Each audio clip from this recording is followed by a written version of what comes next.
Well, we're told that he must wear a mask regardless because other passengers' safety as well. Even if he has a bona fide medical exemption? Yes, we're told by the buildings. David Menzies for Rebel News here in Toronto. And folks, before I get to my story, if you can, please go to journalistdefensefund.com. If you're able to, make a donation. Sometimes we need bodyguards, sometimes we have to hire lawyers, but it's worth it when it comes to bringing you the other side of the story. And what a story we have here. I'm standing with Lester Mihelic. He lives here at the condominium Palace Pier. And the story in a nutshell, folks, is Lester has a bona fide medical exemption not to wear a face mask in the condominium common areas, in the condominium shuttle. But guess what? It seems as though the condominium is suggesting that its internal policy trumps the rule of the land. Now, Lester, would you say I've pretty much summarized what the story is here? You have a medical condition that forbids you from wearing a mask. It's not good for your health. And the condo, they're not accepting that. That's exactly right. And first off, I want to make sure this is clear. It's not the point of me trying to get around the whole thing. I know this virus is very, very serious. Also is medical conditions, because here's an example. This is no word of a lie. I came out here and there was an older person, and I walked down here with my partner, and he was holding on to a tree right over here. And he almost like he was going to faint. And I said, "Are you okay?" His mask, he says, from wearing this mask, he says, it's very difficult. And then, so he said, I'm going back because I can't walk anymore. So that's a condition that either he's forced to or not. But in this situation, yes, what they've done was just ignore the complete exemptions of health. What they've done is portrayed their own rules and bypassing the City of Toronto and the health bylaws of the City of Toronto. And I've got an example of it right here. This is of the bylaw, and I sent it down, the updated one from October 30th, and they still ignored it. And they are forcing me beyond belief to try, well, they've been harassing and bullying me beyond belief. And Lester, before we get into the details of that harassment, we do know for a fact that the City of Toronto bylaw for masking up, there are exemptions. If you're under a certain age, you don't have to wear a mask. If you have a medical condition, you don't have to wear a mask, and you don't have to provide any proof of that medical condition. But you went beyond that. You gave the condo board a letter from your doctor. It's dated May 28, 2020, and in part, it states the following: some persons cannot wear face coverings for medical reasons, such as asthma, lung disease, etc., that may cause them serious medical problems.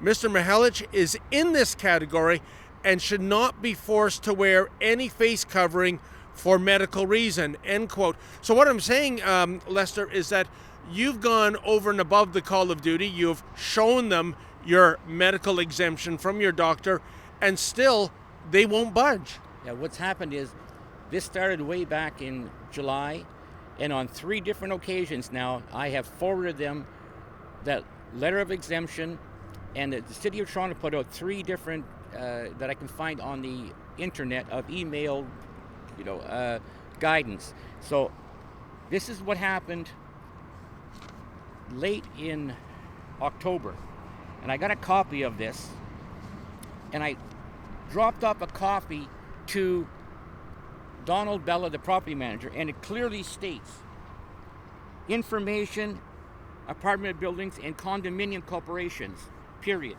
And down here it states who do not have to wear a mask covering. And it goes on to state that, in fact, myself with a medical condition, you don't have to wear it. Is the condo essentially saying or implying, Lester, that their own policy trumps the rule of law? That's right. Yeah. That's exactly right.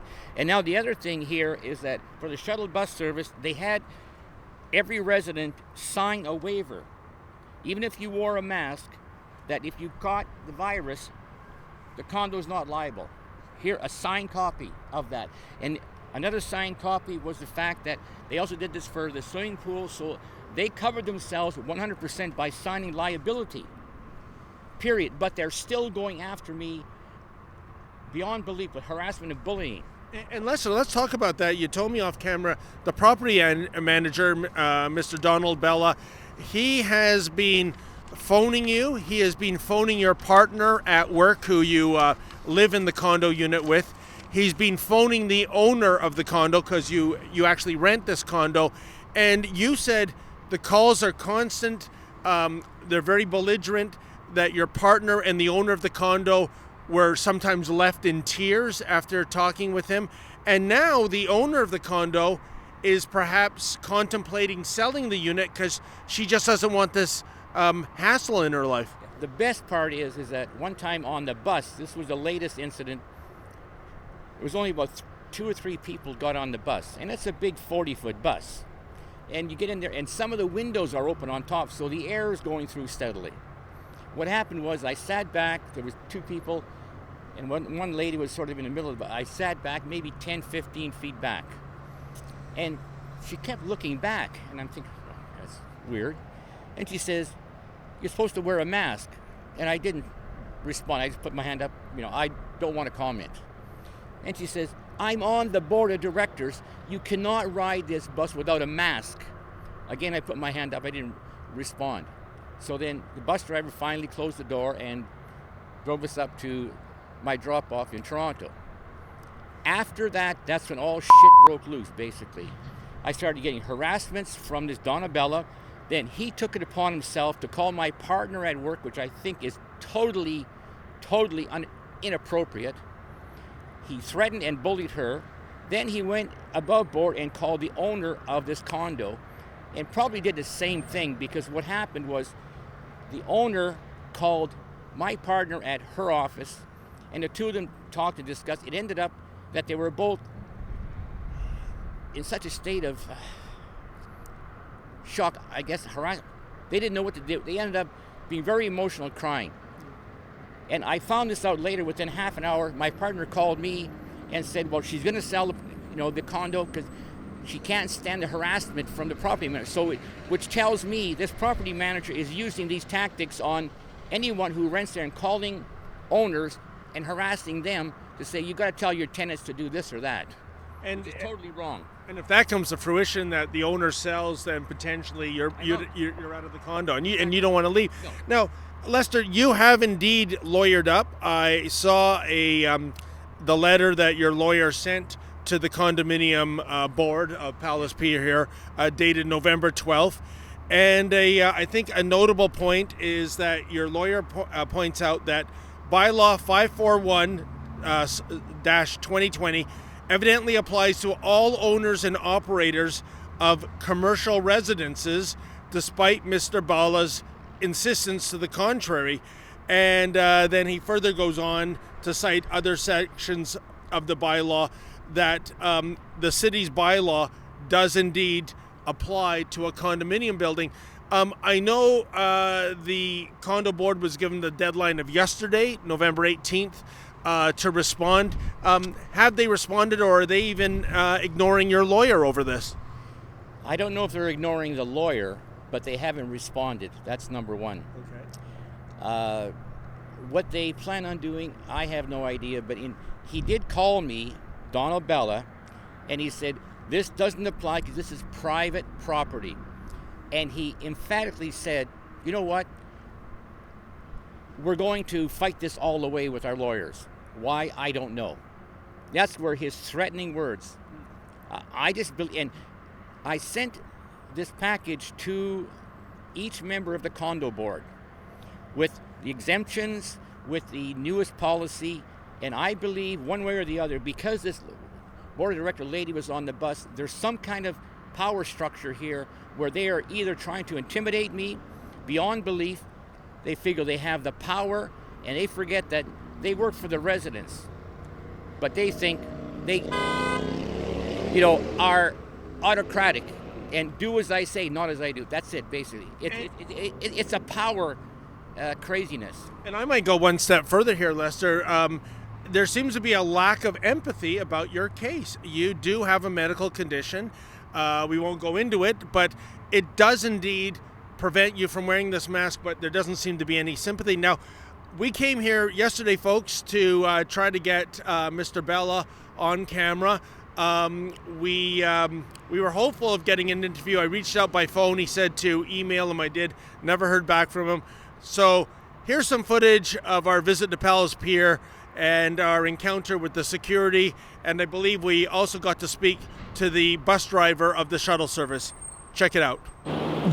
Yeah, hi sir. I'm David Menzies with Rebel News, and we're just asking about the condo policy as it pertains to Lester here. He's got a medical exemption to not wear a mask. Is he allowed to travel on the shuttle bus without a mask? Well, we're told that he must wear a mask regardless, because other passengers' safety as well. Even if he has a bona fide medical Yes. exemption? Yes, we're told by the buildings. Okay, Yes, then. so, And you know, I don't doubt you're being told by the building, but from what I can tell, the bylaw does indeed make an exemption for Lester not to wear a mask Yes. due to medical reasons. we understand that, but our passengers usually bring it stronger to. We're not saying picking on passengers. They want this for all safety for Right. all the passengers around the bus. Okay, Even then. though they don't want to wear a mask, it offends them by saying, "Oh, he's not going to wear a mask. We're all not going to wear a mask." Okay. And then it spreads unexpected. We don't know who has a COVID-19 or not.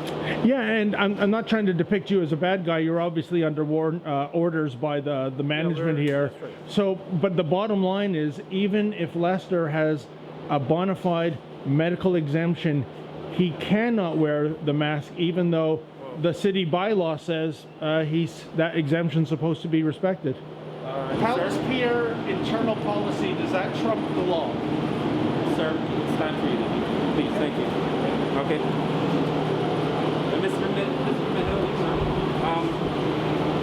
if you are going to have somebody come onto the site, I would appreciate if you do follow the rules of the condominium, because to have someone come here to do a public interview is not something that we would allow as you as a resident. It's something you'd have to clear through the office. So that didn't go so well. We were given the bum's rush off the property, and which is why we're doing the interview on a sidewalk right now.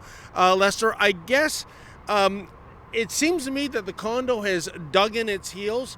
They're not going to back off on this harassment. They're not going to recognize a bona fide medical exemption.